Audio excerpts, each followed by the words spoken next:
Hi, my name is Ment Morris. I'm a 21-year-old guitarist based in Austin, Texas.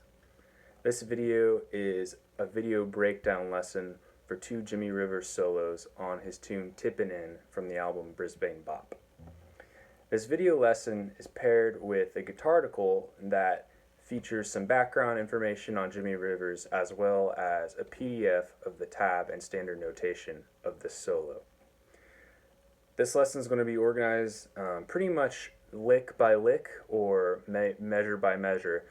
We're going to look at what he's playing, how he's playing it over the chords, and what positions he's playing out of. So let's jump into it. I'm assuming everyone's already heard the Tippin In solo, so I'm just going to go right into the first little phrase here. 1, 2, 3, 4, 1.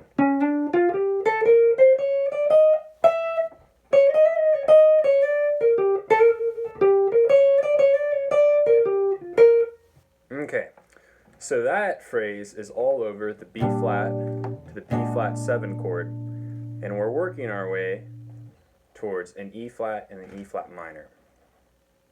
So what we have is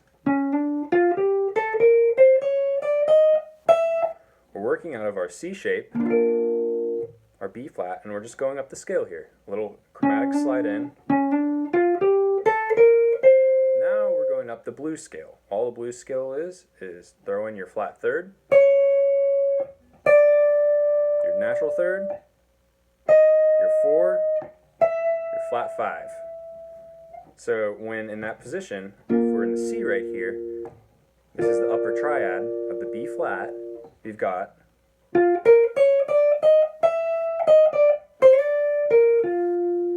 so 1, 2, 3, 4, 1. Then he does a little blues lick and slides back in to that B flat triad and does a very Jimmie Rivers-esque thing here. He does a quick trill from the major 7, the A, and the 1.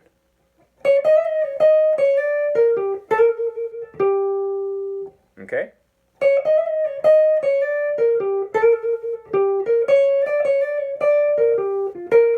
Just a cool little pentatonic lick out of that triad. Now we go on to the E flat minor chord, and he's playing out of this shape right here. Just our typical, everyone knows, they're A minor pentatonics. All this is in the E flat shape, or I'm sorry, an E flat right here. So now he goes. So that first phrase is really simple. It's a very Django-like and Barney Kessel-like phrase. He takes the 9 of the E flat, the F, and walks it down to the 1 chromatically, and then goes down the arpeggio. And then he goes down to the D natural, D flat, C, the 6. A lot of times in swing era and western swings, the minor chords are not minor 7 chords, they're minor 6 chords. So this is our minor 7 sound, this is our minor 6 sound. So we've got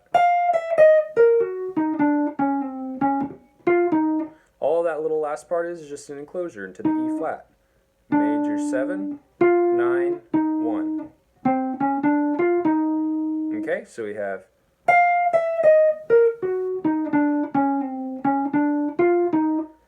and now we come up to a quick D minor.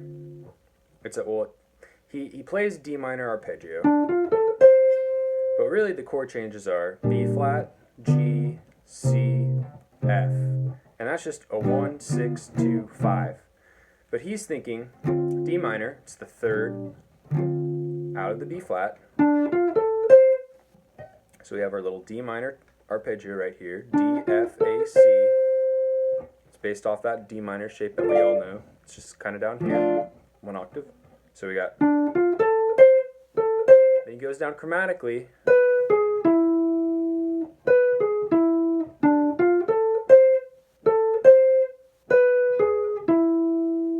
Okay, and then we go.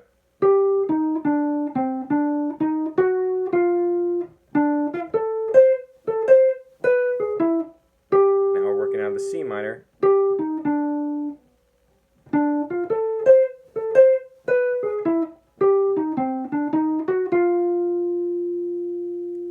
So that's all over. Do ba dum bum ba dum bam on up bam on up ba do ba dum.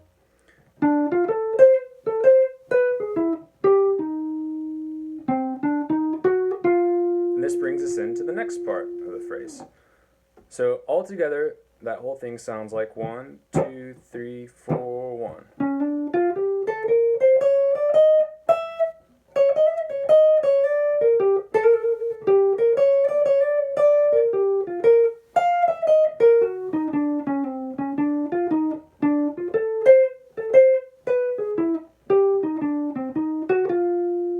Now we go.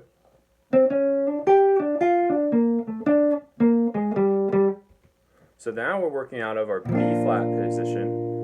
So this is our B flat, and what I would call, I'm sorry, not B flat position. This is like our E chord or F chord, depending on how you see your guitar. We've got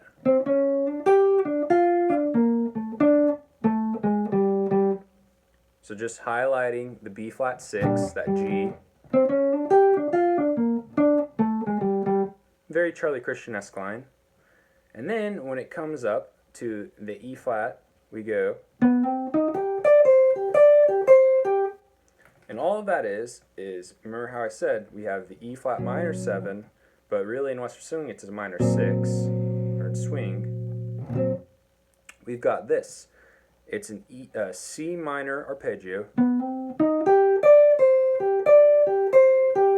that highlights our major 7 out of the E minor chord, and then we have our G natural, a little different under that sound, and then our 6, the C.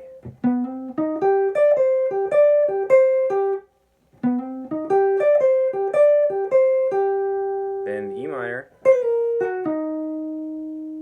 So all that is we're playing out of this shape.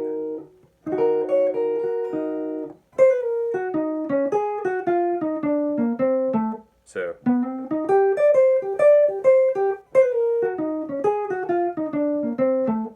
all that is pull off from the 6, 5 chromatic, go to the flat 7, just go down the scale. This is our E minor, E flat minor scale. It just goes. Then we go back to the B flat.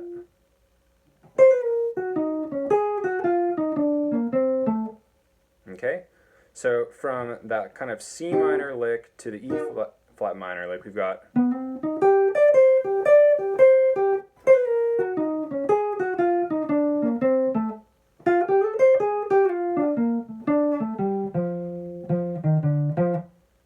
Okay, so to end that up, instead of playing that quick 1-6-2-5 and totally addressing the changes, what he does is just plays a simple pentatonic lick based off of the 5, which is our F, and that highlights the 1-6-2-5 well. It's just a blues lick that you hear guys like Charlie Christian, Barney Kessel, just countless jazz players that are more swing era players. They use this to address a 6-2-5-1 instead of playing each arpeggio or each scale. So we've got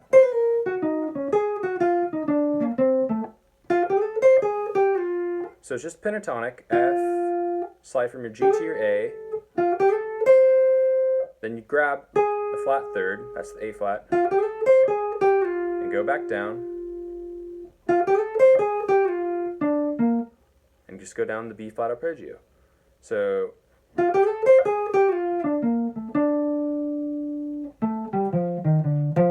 and you just go and finish it off going down the B flat chord in this shape.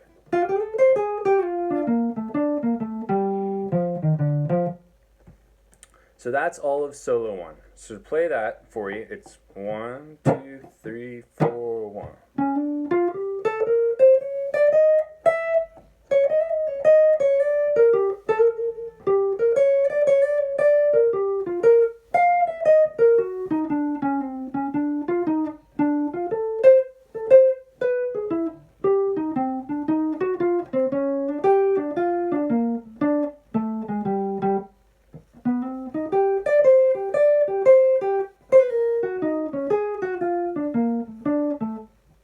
sorry.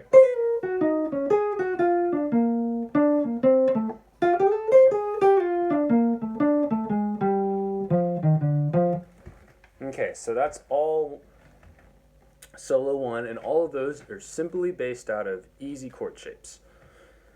Solo 2 starts off like this.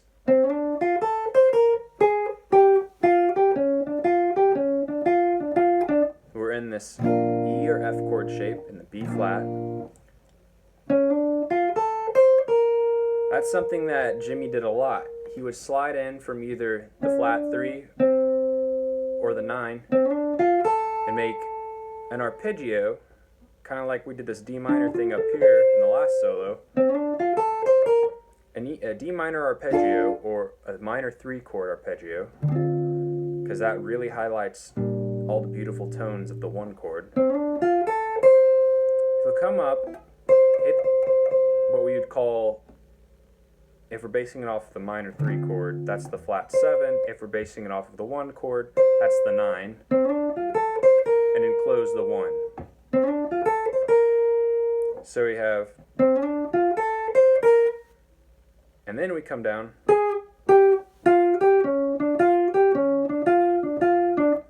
Now this is kind of cool because I think he's playing around a little with the 7-11 Charlie Christian head. Very similar. So we've got flat 7, 13, 5.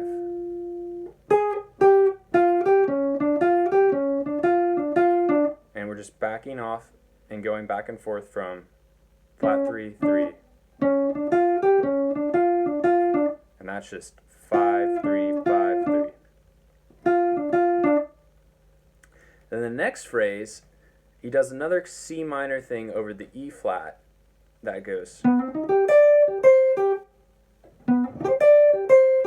It's a quick rake, just up the arpeggio, C, E flat, G. Again, highlighting the D, G, and C. So it's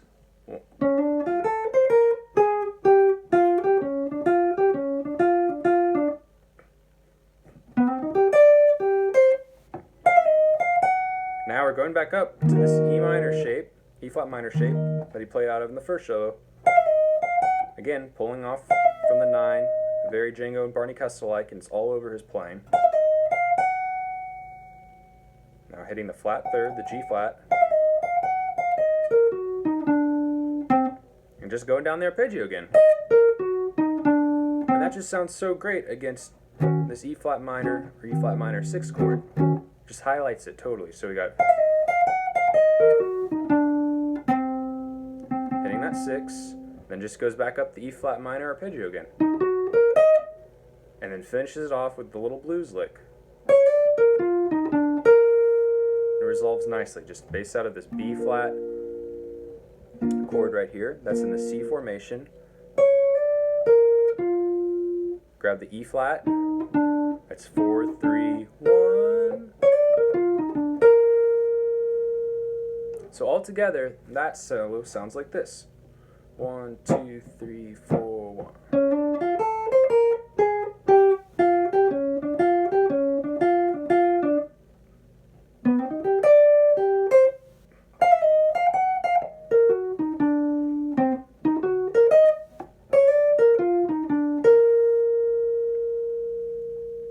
So what we can take away from this solo is that Jimmie has a clear system of executing lines across these chords, and his system is largely based on chord shapes. And it's also really interesting because he creates a coherent sound through both solos because he's using the same chord shapes to address each chord in each solo. And what this does to me as a listener, but also as a player who's just dorking out over it and wanting to go, how can I be 1/10 of the player Jimmie was, is it creates a coherent story and sound throughout his solo. And I think that is really neat because our ears can latch on to that. And it also takes all the pressure off from a player's perspective of having to come up with just fresh new things all the time, all over the guitar neck. Really, you can be confined to just a few spaces, a few chord shapes, and play something really interesting and meaningful that has soul. I mean, just for instance, just to count this, we have one shape here, a shape here, so that's two shapes. We have this, D minor shape here, so that's three shapes, all right. Now we have a fourth shape, fifth shape, sixth shape. That's six shapes across that whole entire solo. And that's really not much because all these shapes are just all intertwined with one another. So what I would recommend you do is figure out where your areas of activity are on the guitar. Don't feel like you have to have everything, ready in such a sense that you can play anything anywhere. That's a huge standard to put yourself to. What I would say is find 3 to 4 spaces that you can really feel like you can create something good out of. Take those spaces, and then when you're learning tunes, always learn tunes. When you're learning tunes, go, okay, here's if we're in B flat, this is my 1 chord, okay? There's a 4 chord coming up. Where is the nearest 4 chord? Well, that's simple. It's right here. That's our 4 chord. Okay, there's a 5 chord. Where's our nearest 5 chord? Boom, 5 chord right there. All right, so let's get into some different chords. Where would our 2/7 chord be? Oh, right there or right there. Where would our 6 chord be within that? Okay, so here's our 1. An easy way to think of your 6. This is the upper part of it. The lower part of a 6 is right here. 6, 7. Because this is our 6.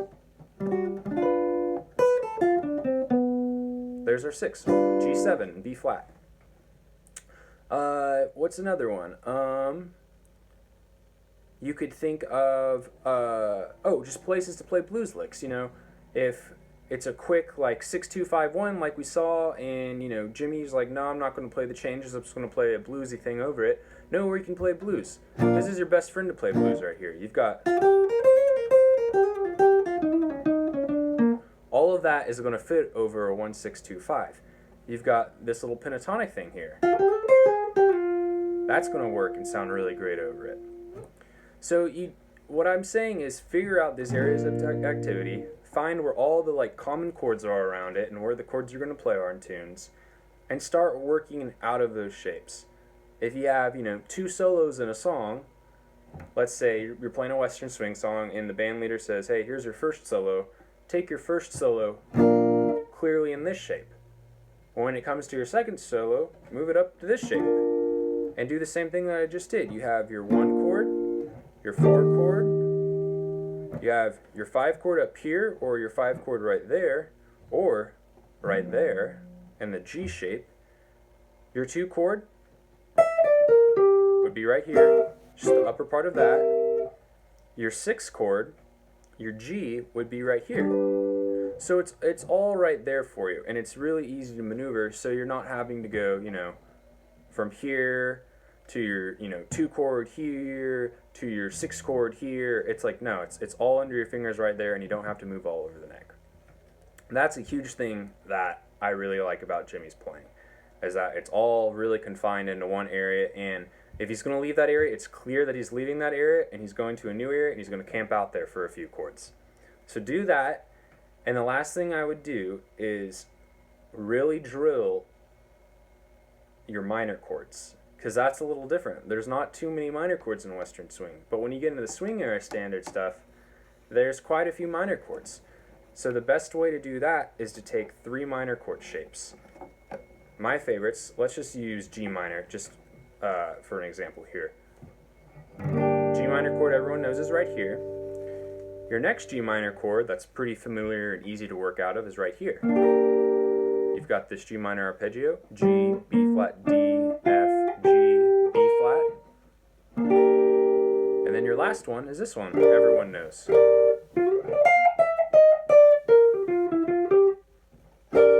So drill those and see, okay, if, we're playing a song and a minor 4 comes up, which is the closest minor? Where's the closest minor formation? If you're playing a song and a minor 3 comes up, where's the closest minor 3 location? Or if you're playing a song and it's a 1, but you want to start on the minor 3, where's the closest location? So think of that and figure out how all of those chord shapes work together. That's the most important thing to do. After that, then you start stealing all the licks and figuring out how those licks fit into them, and you start tweaking around with that. I hope you enjoyed that, and I hope you learned something from it. And if you're interested on dissecting any more solos from Jimmie Rivers or any of the other country jazzers or swing era guys or even country guys, please give me a holler through my Facebook page, Ment Guitar/educator, or through my website, mentmorris.com, or through my Instagram, mentmorrisguitar. I'm easy to contact through all of those. I would love to set up a time to FaceTime or Skype and do a lesson. It would be simple and practical like this. So I hope you enjoyed this, and please stay tuned. Subscribe if you would like. I would really appreciate it. Thank you.